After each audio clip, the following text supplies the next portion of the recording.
Welcome to the Unraveling the Scriptures channel. There is an ancient book surrounded by mysteries and silences that few know, the Book of Enoch.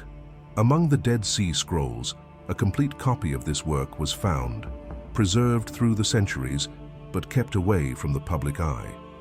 A text that carries profound secrets about the past, revelations about the future, and visions that challenge understanding. What is most curious is that this manuscript, despite its importance, has never been widely publicized by major media. Why does such an ancient and powerful document remain on the margins of discussion? In this video, we will explore the hidden mysteries of this book, which some believe contains forbidden secrets. What could be so dangerous in its words? If you are interested in unraveling the enigmas of the Scroll of Enoch, be sure to like this video, subscribe to the channel, and share it with others who, like you, are also in search of answers to the forgotten mysteries of time. The oldest complete scroll of Enoch. Perhaps the most well-known book that is not part of our biblical canon is undoubtedly the Book of Enoch. Despite its absence from the official canon of most Christian traditions, it is present in the canon of the Ethiopian Bible, being considered sacred scripture by Ethiopian Christians. Additionally, the Book of Enoch also holds significant importance for Ethiopian Jews. Historically, the Book of Enoch is one of the oldest works from the Second Temple period, mentioning themes such as fallen angels, giants, and various mysteries of the Hebrew and Aramaic biblical universe. This book provides explanations for many phenomena that most people are unaware of, being well known among Jews even in the days of Jesus Christ and centuries before his arrival. Over 300 years before Christ, the text was already respected, especially among the Essenes, an influential Jewish group of the time.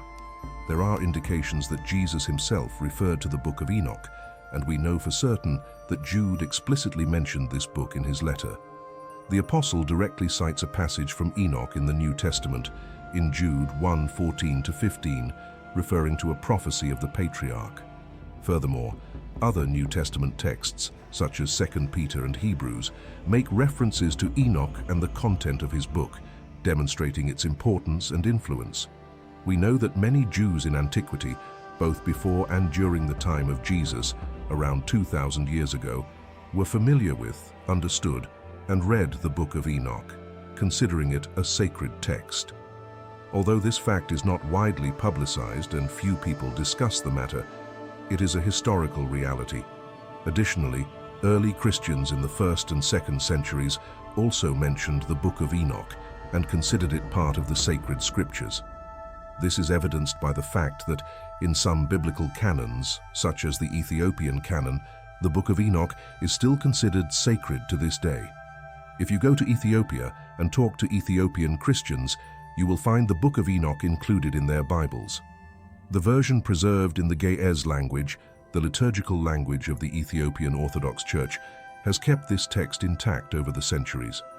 The ongoing recognition of the Book of Enoch in communities like the Ethiopian one demonstrates the importance it had and still has for certain Christian groups, contrasting with its exclusion from most Western biblical canons.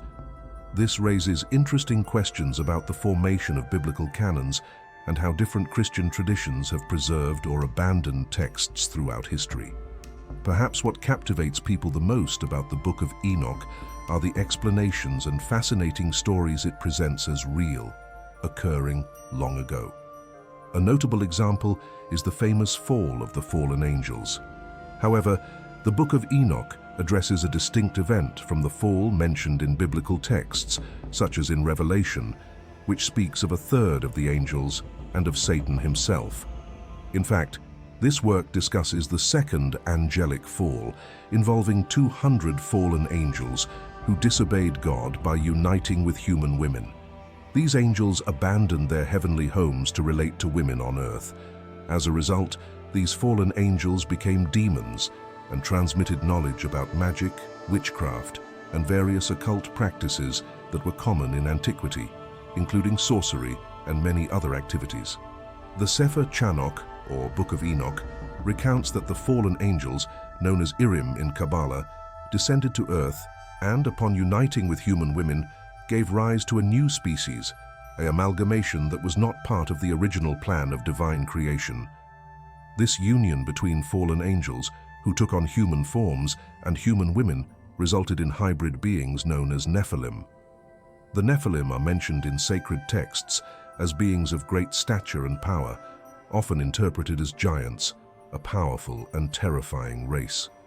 In the writings, the Nephilim are described as imposing creatures, reaching up to 16 feet tall and 6.5 feet wide, being true aberrations created by the corruption of the fallen angels. These giants, who defied the natural order, were a reflection of the spiritual and moral decay of those times. The concept of Nephilim reflects the idea that, by transgressing the boundaries imposed by God, these angels and their descendants brought chaos and imbalance to the world. Their presence in ancient narratives serves as a powerful reminder of the dangers of disobedience to divine laws and the consequences of mixing the sacred with the profane. Furthermore, in Jewish tradition, ancient texts show us that these creatures not only represented the monstrous physicality, but also a moral and spiritual deterioration that contaminated divine creation, leading to the flood as a means of purification and restoration of order. The ancient Book of Enoch addresses various intriguing aspects related to the angels of God and celestial beings. It describes the hierarchies of heaven, composed of various creatures created by God himself, which we commonly refer to generically as angels. However, there are also archangels, cherubim, seraphim, and the ophanim, which form a hierarchy of spiritual beings. Although these angelic beings are rarely mentioned, they are present in sacred texts, including the canonical books of the Bible, such as the 66 books. For example, in the Book of Ezekiel, there is a clear reference to the ophanim, spiritual creatures that possess a mysterious and divine nature. The Book of Enoch, in turn, further explores these figures, bringing a wealth of details about spiritual mysteries and themes that are little known or understood by most people. It reveals curiosities about sacred texts that many do not know or even imagine exist. One such curiosity, for instance, is the mention of the name of Satan himself, who, according to many scholars and interpreters, is identified as Samael, a name of ancient Aramaic origin. It is believed that the first mention of this name occurs precisely in the Book of Enoch, serving as a key reference that offers new understandings of the figure of Satan and his role in the spiritual context. In addition to addressing these themes, the Book of Enoch invites the reader to reflect on the vastness of the spiritual world and the role of these celestial hierarchies, encouraging a deeper quest for knowledge of the divine mysteries that often go unnoticed. The discovery of the Dead Sea Scrolls is undoubtedly one of the most fascinating achievements of archaeology concerning ancient biblical manuscripts. Among these finds, we discover various fragments of the Book of Enoch, which coincide with its complete version, preserved in the Ethiopian or Ge'ez script. The so-called Ethiopian Book of Enoch received this name precisely because its complete copy was written in Ethiopian, a language used in ancient translations of sacred texts. Thus, this Ethiopian version is considered the most complete and preserved of the book. In the Dead Sea Scrolls, the fragments found of the Book of Enoch are in total conformity with this complete Ethiopian version, reinforcing the authenticity and continuity of the text over the centuries. However, many people question whether there is, in fact, a complete version of the Book of Enoch that dates back to the time of Christ or even earlier. The answer is yes. There exists an Aramaic scroll of the Book of Enoch that contains the complete text, although this version is not as widely discussed as the Ethiopian one. Furthermore, it is interesting to note that other ancient texts, such as the Book of Jubilees, repeatedly mention the Book of Enoch and the prophecies attributed to the patriarch Enoch. This evidences the importance and influence of this book in various religious traditions of the time. The Book of Enoch not only contributes to understanding ancient spiritual thought, but also opens a window to the comprehension of how these ideas were transmitted over time. This discovery and the cross-references in other ancient texts highlight the value of the Book of Enoch as a fundamental piece in the study of apocalyptic literature and the religious traditions that precede and complement the canonical texts. The Aramaic scroll of Enoch is a complete and unpublished version of the Book of Enoch, which, according to rumors, is in the hands of private investors and has not been disclosed by the mainstream media. Although many question the existence of this manuscript, the former editor-in-chief of the Dead Sea Scrolls team, John Strugnell, 1930-2007, stated that the scroll is well preserved and was microfilmed. Strugnell revealed that he had access to the microfilm in 1990 during the Kuwait crisis, but never managed to acquire it for the editorial team. Thus, we have Strugnell's testimony, who assures that the Book of Enoch exists in a complete copy in ancient Aramaic, but remains in the possession of private investors, kept secret to this day. According to John Strugnell, the Enoch scroll was discovered in Cave 11 at Qumran in 1956, along with other manuscripts and fragments that have already been disclosed. This cave was found by the same Bedouin, Muhammad ed-Dib, who had discovered the first cave in 1947. In addition to this scroll, Strugnell also claimed to have seen another manuscript from Cave 11. He also reported that the director of the Jordan Antiquities Department mentioned the existence of at least 2 unpublished scrolls found in the same discovery in 1936. These manuscripts, at the time of the Kuwait crisis, were about to be acquired by collectors or private bankers, possibly European, for investment purposes. Although Strugnell had agreements with serious buyers who intended to disclose the scrolls, he was unable to persuade the owners to sell them.